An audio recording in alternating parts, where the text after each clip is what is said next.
Hello everyone, welcome to my YouTube channel learn okay. पिछले topic में आपने पढ़ा था व्हाट आर लाइफ प्रोसेस। इस वीडियो में हम पढ़ेंगे what is nutrition.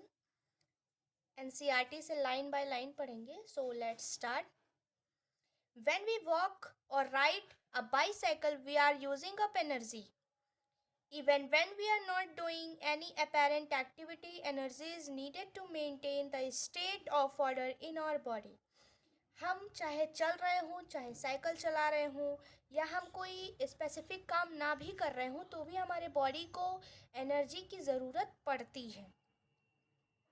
We also need some material from outside in order to grow, develop, synthesize protein and other substances needed in the body. This source of energy and materials is the food we eat.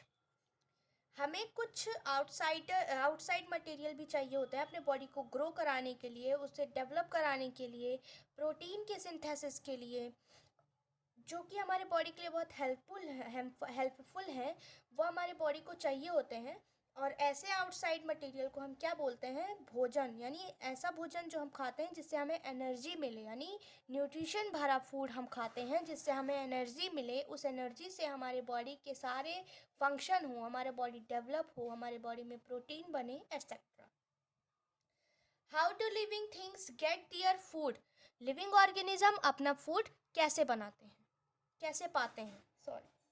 The general requirement for energy and materials is common in all organisms, but it is fulfilled in different ways. Energy सबको चाहिए होती है, किसी भी living organism को energy की need होती है, ठीक। लेकिन उसको पाने का तरीका, उस एनर्जी को फुलफिल करने का तरीका सारे ऑर्गेनिज्म के लिए अलग अलग होता है। Some organism use simple food material obtain from inorganic sources in the form of CO2 and water.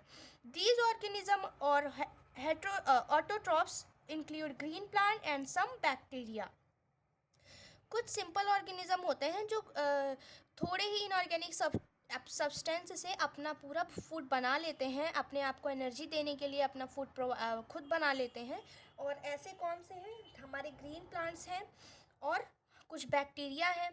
ऐसे ऑर्गेनिज्म जो अपना फूड खुद बनाते हैं इनऑर्गेनिक सब्सटेंस की मदद से, जैसे CO2 और वाटर, तो उसे हम उन ऑर्गेनिज्म को हम ऑटोट्रॉपिक ऑर्गेनिज्म बोलते हैं।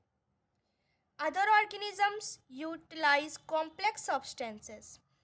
और अदर ऑर्गेनिज्म जो होते हैं वो कुछ कॉम्प्लेक्स सब्सटेंस को यूटिलाइज करते हैं। These complex substance have to be broken down into simpler one before they can be used up keep and growth of body. ये सारे कॉम्प्लेक्स सब्सटेंस जो अदर ऑर्गेनिज्म यूटिलाइज करते हैं, वो कैसे यूटिलाइज करते हैं?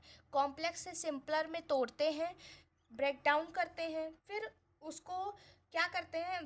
तोड़ने के बाद उनका एब्जॉर्प्शन होता है। उनका एब्जॉर्प्शन के बाद उनका ग्रोथ, उसी की मदद से जो एनर्जी मिलता है उससे उनकी बॉडी ग्रो करती है, डेवलप करती है और अदर फंक्शन होते हैं।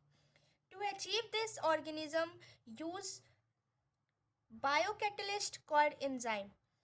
कॉम्प्लेक्स सब्सटेंस से सिंपलर वन में तोड़ने के लिए हमें कुछ बायो कैटलिस्ट की ज़रूरत पड़ती है। कैटलिस्ट क्या होते हैं?